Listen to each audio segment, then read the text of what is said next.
আজকে আমরা আলোচনা করব কোম্পানির শাসনামলে উপমহাদেশ কীরকম ছিল সেই নিয়ে আলোচনা করব। কোম্পানির শাসনামলে উপমহাদেশ 1765 থেকে 1857 সাল পর্যন্ত কোম্পানির শাসন করেছে উপমহাদেশ, এই সম্পর্কে আমরা আলোচনা করব। স্টেপ 1 এর সংক্ষিপ্ত আলোচনা দেওয়া আছে। বাংলা শাসন ব্যবস্থায় সরাসরি গ্রহণে ভয়াবহ গুরুত্বপূর্ণ উদ্ভাবন করে লর্ড ক্লাইভ দ্বৈত শাসন নীতি প্রবর্তন করে।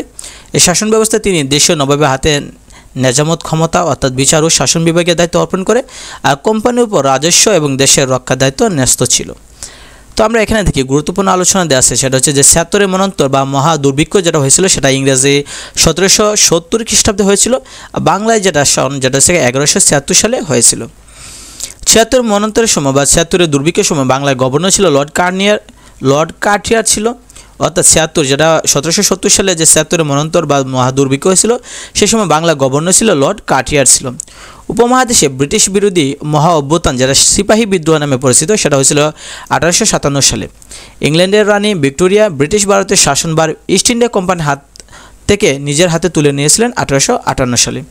উপমহাদেশে ইংরেজ শাসকদের মধ্যে বেশি সাম্রাজ্যবাদী ছিলেন লর্ড ডালহৌসি, ছিল বেশি সাম্রাজ্যবাদী। বাংলার প্রথম গভর্নর ছিল রবার্ট ক্লাইভ। বাংলায় দ্বৈত শাসনের সূচনা হয় 1765 সালে। উপমহাদেশে প্রথম বাজেট পেশ করে লর্ড ক্যানিং।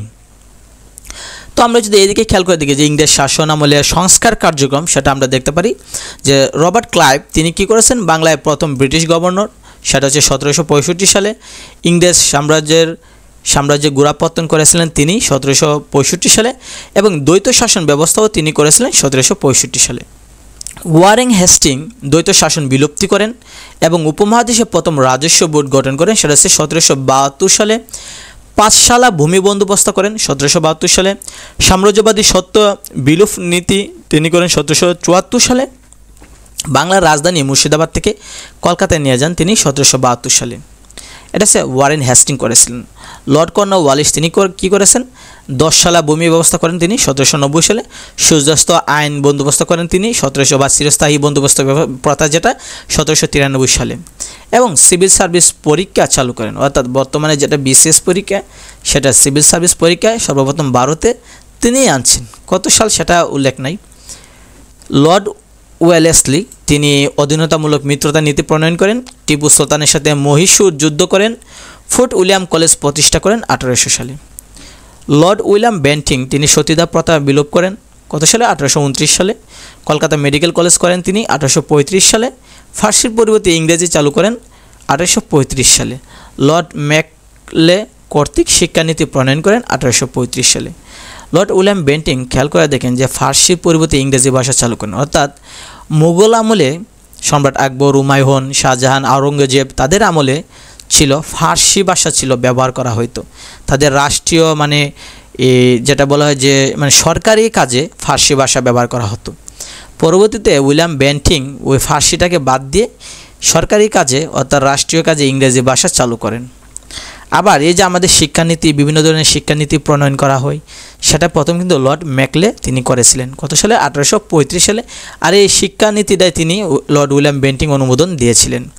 এদিকে যদি আমরা খেয়াল করি তাহলে আমরা আরও পাবো যে লর্ড ডালহৌসি তিনি সাম্রাজ্যবাদী সত্য বিলোপ নীতি করেন 1848 সালে। উপমহাদেশের রেল গাড়ি যে রেল চলাচল চালু করেছিলেন তিনি 1853 সালে। বিধবা বিবাহ আইন প্রণয়ন করেছিলেন 1856 সালে।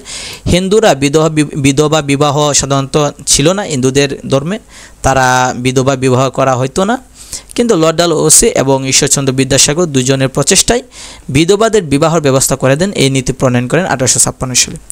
ডাক যোগাযোগ ব্যবস্থাও তিনি প্রতিষ্ঠা করেন। লর্ড ক্যানিং উপমহাদেশের কাগজের মুদ্রা, অর্থাৎ আগে তো আমরা স্বর্ণ রূপার মুদ্রা ইউজ করতাম, সেটা পরিবর্তে কাগজের মুদ্রা আনেন তিনি 1858 সালে। উপমহাদেশে বাজেট পেশ করেন তিনি 1861 সালে। উপমহাদেশে পুলিশের ব্যবস্থা করেন তিনি 1861 সালে। ইন্ডিগো কমিশন বা নীল কমিশন অর্থাৎ নীল চাষে যে নীল কমিশন গঠন করা হয়েছিল সেটা 1861 সালে। লর্ড মেউ উপমহাদেশে আদমশুমারি তিনি করেছিলেন, প্রথম প্রবর্তন করেছিলেন, সেটা 1872 সালে। লর্ড লিটন তিনি অস্ত্র আইন আর্মস অ্যাক্ট প্রণয়ন করেছিলেন 1878 সালে। রানী ভিক্টোরিয়াকে কাইজারি হিন্দ উপাধি দিয়েছিলেন 1887 সালে। সংবাদপত্র আইন প্রণয়ন করে সংবাদপত্রের স্বাধীনতা হরণ করেন। এই ব্যক্তি প্রথম সংবাদপত্র আইন জারি করেছিল, যার কারণে সংবাদপত্রে স্বাধীনতা ছিল না। রাষ্ট্রপক্ষ থেকে তিনি সব কিছু সংবাদপত্র প্রকাশ করতেন, অর্থাৎ সরকারের বিরুদ্ধে, ইংরেজদের বিরুদ্ধে কোনো কিছু বলা হতো না। এই কারণে সংবাদপত্র আইন তিনি প্রণয়ন করে সংবাদপত্রের স্বাধীনতা বাদ দিয়ে দিয়েছিলেন। লর্ড রিপন শিক্ষা সংস্কারের জন্য হান্টার কমিশন গঠন করেছেন 1882। তো পরবর্তীতে তিনি শ্রমিক কল্যাণের জন্য ফ্যাক্টরি আইন পাশ করেন। বাংলায় স্থানীয় স্বায়ত্তশাসনের প্রবর্তন করেন। সংবাদপত্রের স্বাধীনতা প্রদানে এলবার্ট বিল পাশ করেন। অর্থাৎ ওই যে লর্ড লিটন তিনি সংবাদপত্রে নিষিদ্ধ করে দিয়েছিল আইন, কোনো যে সরকারের বিরুদ্ধে, ইংরেজদের বিরুদ্ধে কিছু বলা যাবে না। আর লর্ড রিপন এসে তিনি আবার কী করেন, সেটা বাদ দিয়ে দিয়েছেন। লর্ড কার্জন তিনি ইউনিভার্সিটি অ্যাক্ট প্রণয়ন করেন 1904। বঙ্গভঙ্গ কার্যকরণ করেন 1905। কলকাতায় ভারতের বৃহত্তম ইম্পেরিয়াল লাইব্রেরি প্রতিষ্ঠা করেন। লর্ড হার্ডিঞ্জ তিনি বঙ্গভঙ্গ রদ করেন, ঘোষণা করেছিলেন 1911 সালে। কলকাতা থেকে দিল্লিতে রাজধানী স্থানান্তর করে 1912 সালে। একটা জিনিস খেয়াল করে দেখেন যে কলকাতা ছিল ভারতবর্ষের রাজধানী ছিল। তো যদি এই লর্ড হার্ডিঞ্জ যদি কলকাতা থেকে দিল্লিতে রাজধানী না নিত, তাহলে কিন্তু ভারতের রাজধানী এখনও কলকাতায় থাকতো।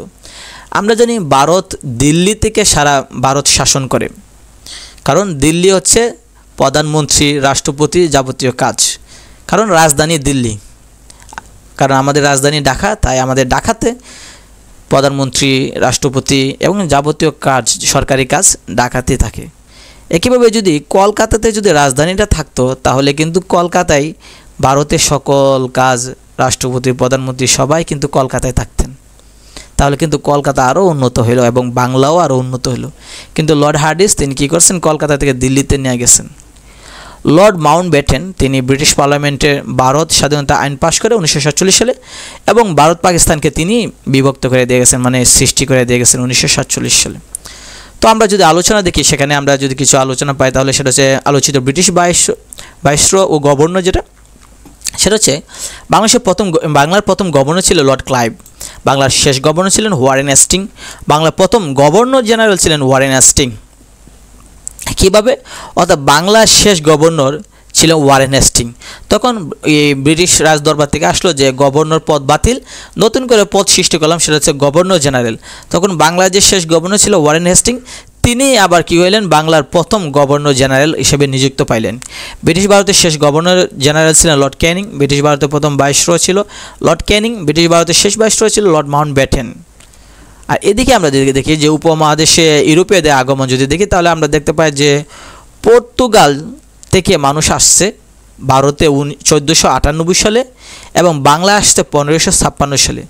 বাংলায় তাদেরকে ফিরিঙ্গি বলা হতো। নেদারল্যান্ডসরা ভারতে আসছে, তাদেরকে ওলন্দাজ বলা হতো। ভারতে আসছিল 1602 সালে নেদারল্যান্ডের লোকেরা ব্যবসা করার জন্য। বাংলায় আসছে 1630 সালে। ইংল্যান্ড, তাদেরকে আমরা ইংরেজ বলি, তারা ভারতে আসছিল 1608 সালে এবং বাংলায় আসছে 1658 সালে।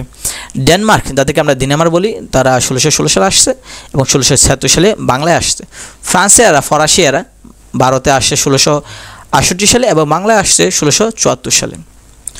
তো আমরা যদি এখানে খেয়াল করি, যে টপ যদি আমরা খেয়াল করি, যেটা হচ্ছে টপ ইনফরমেশন, যেটা যে রেগুলেটিং অ্যাক্ট পাস হয় 1773 সালে। 76-এর মন্ত্রণ হয়েছিল 1770 সালে।